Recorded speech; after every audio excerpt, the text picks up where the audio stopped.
बिस्मिल्लाहिर्रहमानिर्रहीम अल्हम्दुलिल्लाहि रब्बिल आलमीन वस्सलातु वस्सलामु अला रसूलिल करीम अम्मा बाद रब्बि शुरह ली सदरी वयस्सिर ली अमरी वहलुल उक़दतम मिन लिसानी यफ़क़हू क़ौली।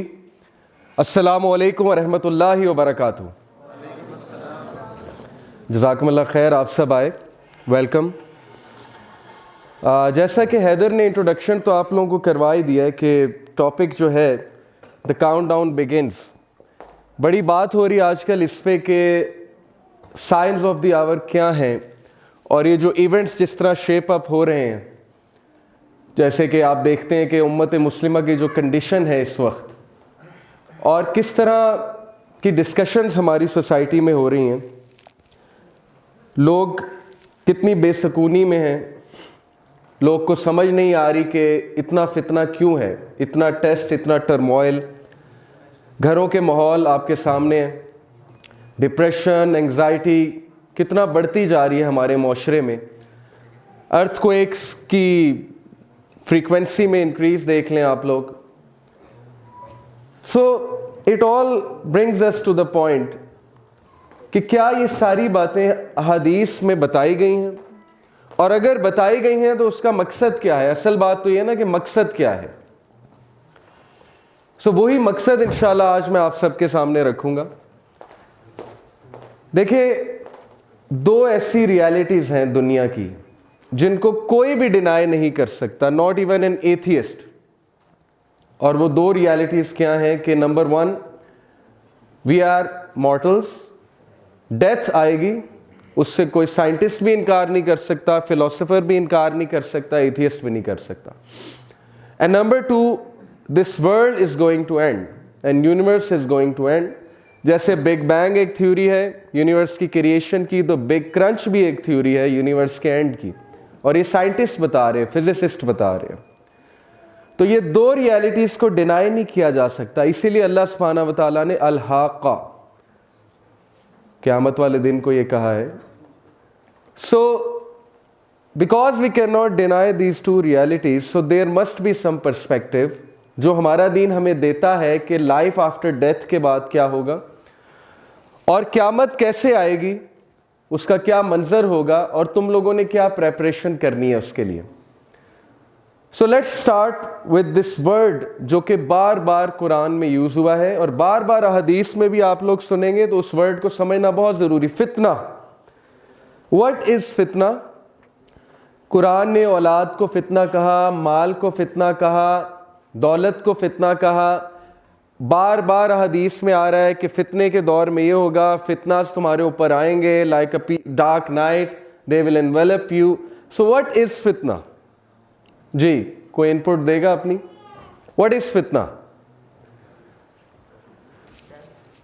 टेस्ट, ओके जी। और कोई? टेस्ट, फितना is test, sorry problem, trials. जैसे अल्लाह ने कहा कि तुम्हारी औलाद, तुम्हारा माल, ये तुम्हारे लिए फितना है, सो ये तुम्हारे लिए टेस्ट है, ट्रायल है, टर्मोइल है। सो वी कंक्लूड कि फितना कोई बहुत बड़ा नेगेटिव वर्ड नहीं है। अगर नबी सल्लल्लाहु अलैहि वसल्लम ने किसी चीज़ को फितना कहा है तो उसका मतलब ये है कि इस चीज़ में तुम्हारे लिए बहुत टेस्ट है, बहुत ट्रायल है। Now I will tell you कि मैंने एक स्कॉलर से समझने की कोशिश की कि मुझे आज समझा दें कि फितना है क्या और किस इम्पैक्ट से रसूलुल्लाह सल्लल्लाहु अलैहि वसल्लम ने हदीस में फितने के बारे में वार्न किया। कि सहाबा कहते हैं, खुसूसन दज्जाली फितना, सहाबा कहते हैं कि नबी सल्लल्लाहु अलैहि वसल्लम जब हमें दज्जाल के बारे में बात करते थे, उनका चेहरा सुर्ख हो जाता था, उनकी आंखें जो हैं वो बाहर आ जाती थी और हमें ऐसे लगता था कि दज्जाल अभी पीछे से निकल के आ जाएगा। तो जो इम्पैक्ट था, जो एक्सप्रेशंस होते थे उनका फितने की बात करते हुए, तो मैंने उनसे समझना चाहा कि क्यों, आखिर क्या है फितने में, why should we be afraid of फितना। तो उन्होंने मुझे एक चीज से विजुअलाइज कराया और वही मैं आपको बताना चाहूंगा ताकि आपको समझ आए कि वाई द फितना ऑफ दज्जाल एंड द फितनास associated with day of judgement are so severe कि इंसान को पता भी नहीं लगेगा वो धोखे में है, लेकिन वो धोखे की जिंदगी गुजार रहा होगा। And that I can make you visualise through this image. जी, इस शख्स को आग लगी हुई है और इसके चारों तरफ आग है। ही इज सेविंग हिमसेल्फ, एक तो भाग रहा है आग से बचने के लिए, इसने मास्क भी पहना हुआ है और डेफिनेटली इसके पास कोई ऐसी चीज भी होगी आग को बुझाने के लिए। Why am I showing you this image? क्योंकि उन स्कॉलर ने मुझे कहा कि बेटा फितना यह है कि तेरे चारों तरफ आग लगी है और वो आग तुझे पहुंचने की कोशिश कर रही है, और उस आग से बचने के लिए तुम्हें रहना उसी आग में है, तुम वहां से निकल नहीं सकते। मिसाल के तौर पे अल्लाह न करे बाउंड्रीज पे आग लग जाए और हमने यहीं रहना है, तो यहां रहने के लिए क्या करेंगे हम? या तो आग को बुझाने की कोशिश करेंगे, किसी ना किसी तरह बाहर निकलें। उसके लिए किसी के पास एक ग्लास होगा पानी का, किसी के पास बाल्टी होगी पानी की, किसी के पास जो है फायर एक्सटिंग्विशर होगा, depending upon what they have. और कुछ लोग मास्क पहनेंगे ताकि एटलीस्ट उन फ्यूम्स से तो बच सके ना, टॉक्सिक फ्यूम्स से। सो दैट इज फितना। Now the civilisation we are living in, we are breathing in. आप खुद एक ओवरव्यू ले इस सिविलाइजेशन का, खुद एक बार गौर करें, आराम से सोचें कि इस वक्त हमारे साथ गेम क्या हो रही है, हम किस फितना में हैं।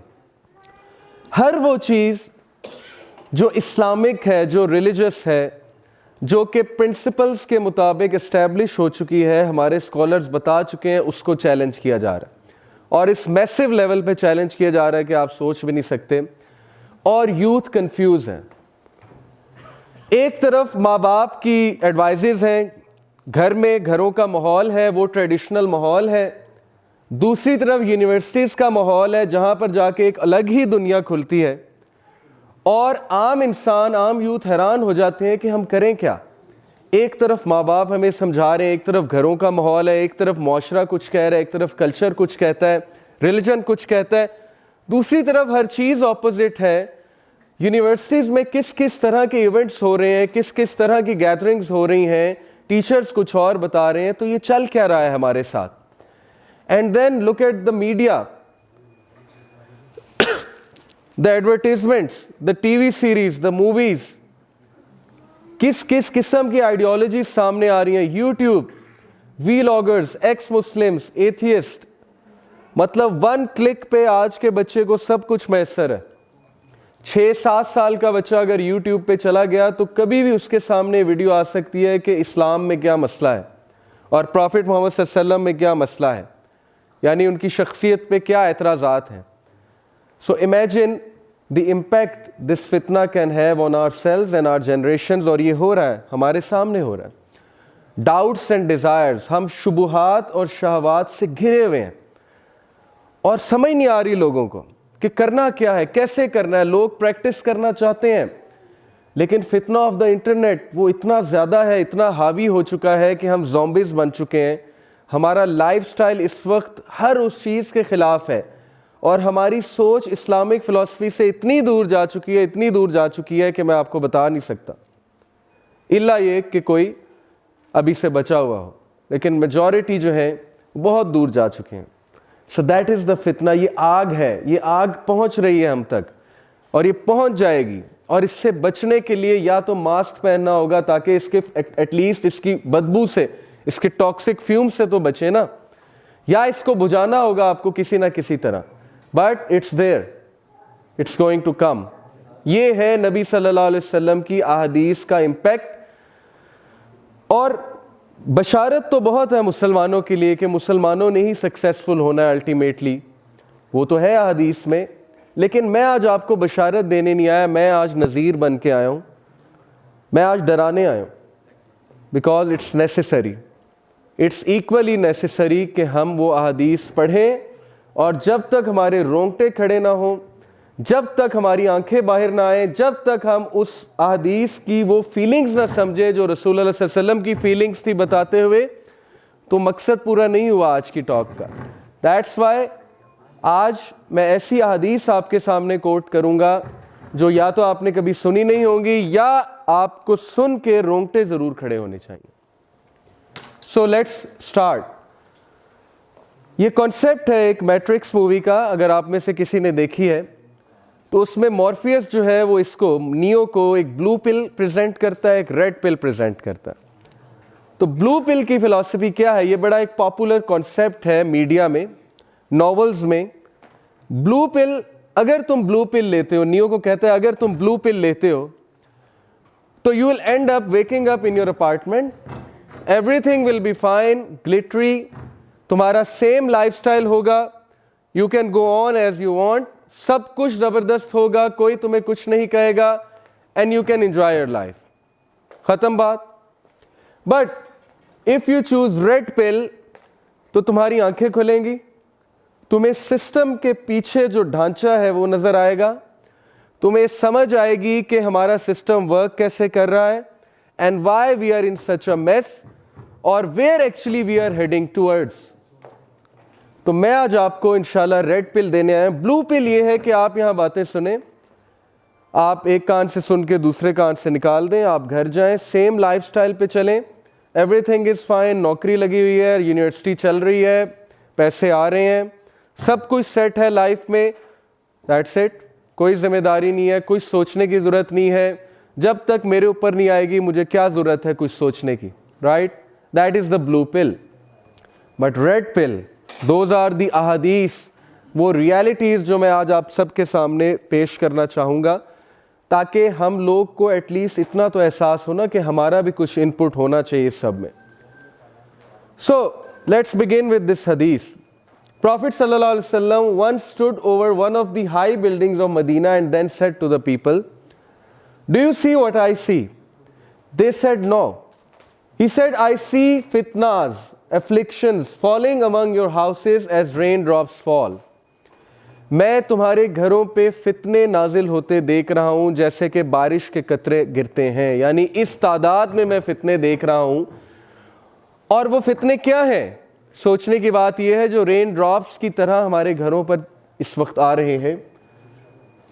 You know that today we have wifi, internet, it is so accessible, so cheap.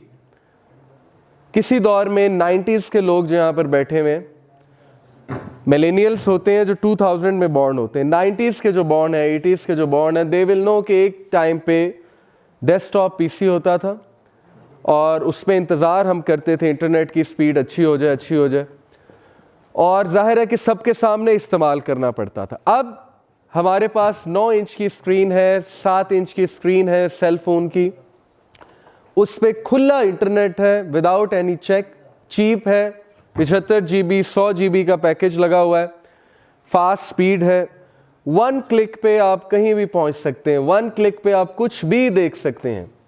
यानी वो लेवल फितनों का जो 90s में नहीं था। You can do whatever you want on 1 click. उसके फ़ायदे तो हैं ही, लेकिन मैं यहाँ फ़ायदों की बात नहीं करने आया, मैं उसका इम्पैक्ट बताने आया उन फितनों का। एंड देन टुडे जो यूथ है, जिसका सबसे बड़ा मसला मैं समझता हूँ वो ये है कि ज़रूरत से ज़्यादा मजाक और शुगल, हर चीज़ में एंटरटेनमेंट का एस्पेक्ट ढूंढना, अब हमारा मिजाज ही ये बन चुका है। ये इटसेल्फ एक फितना है कि हमें हर चीज़ में मजाक चाहिए, हमें हर चीज़ में हंसी चाहिए, हमें हर चीज़ में एंटरटेनमेंट चाहिए, अदरवाइज हमारा 5 सेकंड में फोकस आउट हो जाता है। आज की जो यूथ है, अभी मैं साइकोलॉजी की जब बात करूंगा, रोंगटे तो तब खड़े होंगे ना कि हमारे साथ गेम क्या हो रही है, हमारा बायोकेमिस्ट्री किस तरह से तब्दील हो चुकी है कि हमें एक ख़ास लाइफस्टाइल का एडिक्ट बनाया जा रहा है। और इस्लामिक लाइफस्टाइल तो जा ही नहीं सकते हम, जिस तरह हमारी बायोकेमिस्ट्री बन चुकी है, इस्लामिक लाइफस्टाइल तो भूल जाएं अगर यही लाइफस्टाइल रहा। So today we see on the world of internet, what do we have? Mostly memes and obviously inappropriate images, the world of pornography, and then we have so much content against religion, जैसे कि why so religious, okay, joker कहता था why so serious, so now we have people saying why so religious. क्या मसला क्या है तुम्हारे साथ? जवानी की उम्र में, अभी तो खा ले पी ले जी ले वाली उम्र है ना। कोका कोला कहता है खा ले पी ले जी ले, और स्प्राइट कहता है मन की मान। So what's wrong with you? क्या हो गया है तुम्हें? And then this world of TV series, there is no stopping Q.